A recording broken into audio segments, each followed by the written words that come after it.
돈이 되는 뉴스 분석해보겠습니다. DB금융투자 을지로금융센터 김현겸 팀장입니다. 안녕하세요.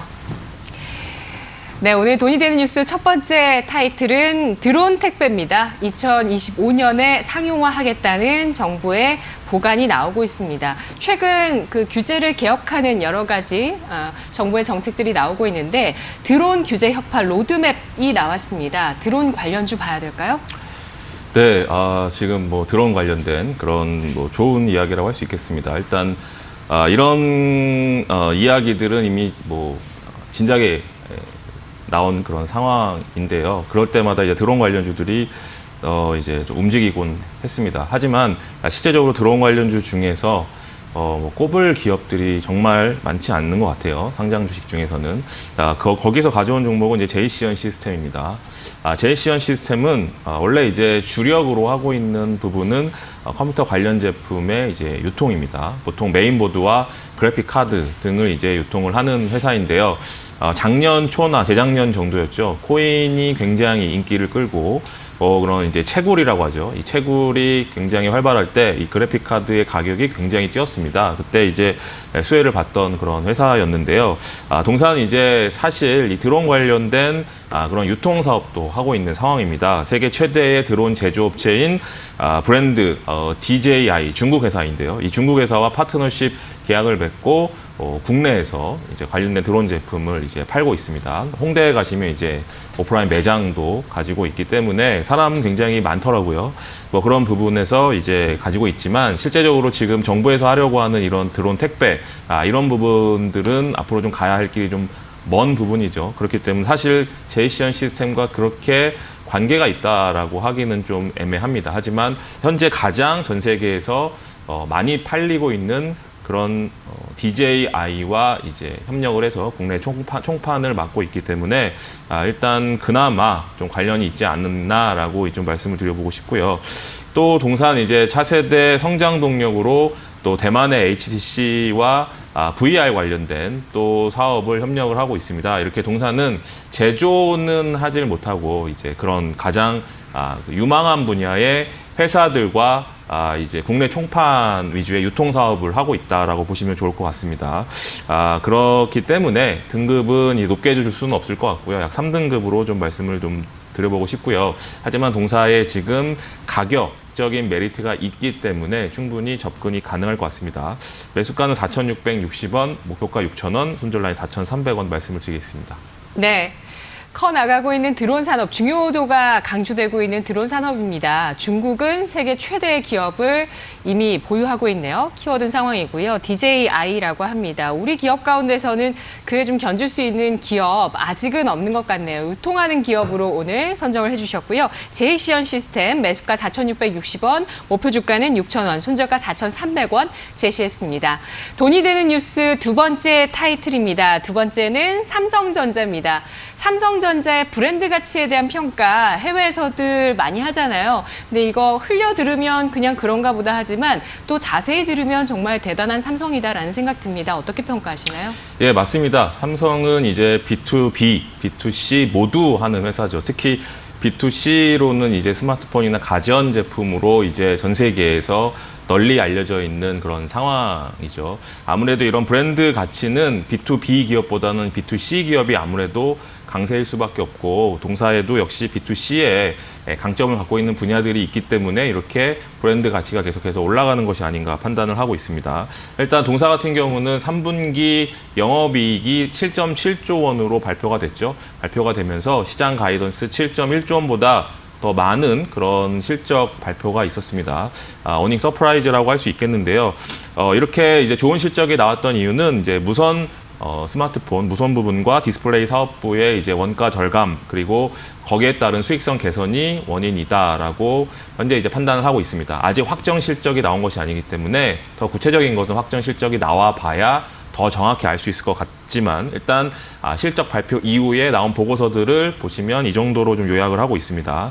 그리고 동사는 이제 최근에 여러 가지 뉴스들을 좀 내보이고 있죠. 최근에는 자회사인 삼성 디스플레이가 QD OLED 이를 이제 13조 원 2025년까지 투자한다라는 이야기도 나왔었고요. 네. 그리고 어제 같은 경우는 이제 파운드리 1위 대만의 TSMC를 따라잡기 위해서 가장 중요한 장비죠. 이 극자외선 장비입니다. 이 노광 장비를 15대를 구매를 하겠다라는 뉴스가 어제 바로 나왔습니다. 3년 내에 15대를 구매를 해서 따돌리겠다. TSMC를 따라잡고 이제 따라잡겠다라는 그런 포부를 밝힌 건데요.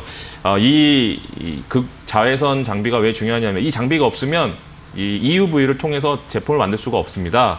그게 이제 비메모리일 수도 있고 또 메모리 반도체에 들어갈 수도 있습니다. 뭐 네. 그것은 이제 삼성전자의 전략에 따라 달라지는 문제인데요. 일단 이 ASM IEL 회사, 이 네덜란드 회사죠. 이 회사가 어느 이제 제품 수주를 받으면 그 제품을 만들어야 되기 때문에 추가적으로 수주를 하고 이제 TSMC에서 수주를 하고 싶어도 삼성 걸 먼저 만들고 해야 돼요. 그래서 시간 차가 있습니다. 그런 것 때문에 이렇게 공격적으로 15대를 지금 들여온다라는 이야기가 나온 것이고요. 이렇게 차세대 여러 가지의 그런 보유하고 있는 그 사업 포트폴리오에서 부족한 부분은 따라잡기 위해서 그리고 앞서가는 부분은 더 앞서가기 위해서 여러 가지 노력을 하고 있는 그런 모습들이 최근에 긍정적으로 비춰지는 것이 아닌가 좀 말씀을 드리겠습니다. 네. 한일 갈등으로 소부장, 소재, 부품, 장비, 국산화 모멘텀도 나오고 있습니다. EUV 노광 장비도 국산화할 것이다. 이런 예상들이 있었잖아요. 이 부분은 네. 네, 이게 쉽게 국산화하기가 힘든 장비입니다. 왜냐하면 전 세계에서 이 네덜란드 회사만 유일하게 현재 만들고 있는 그런 상황이고 한 대당 가격이 약 3천억 원. 네, 웬만한 그런 우리나라의 반도체 장비 회사 1년 매출보다도 더 높은 한 대당 가격이기 엄청나네요. 때문에 네. 또 어제 또 좋은 실적을 발표했더라고요. 네. 또 그만큼 이 기술이 정말 의리지만 어떻게 보면 장비 회사면 의릴 수 있잖아요. 근데 슈퍼을입니다. 그러니까 삼성전자나 TSMC 뭐 각 이런 회사들이 우리한테 먼저 제품을 달라고 하는 그런 슈퍼을적인 회사이기 때문에 네. 물론 국산하면 좋겠죠. 근데 쉽지가 그건 쉬운 일은 아닌 것 같고요.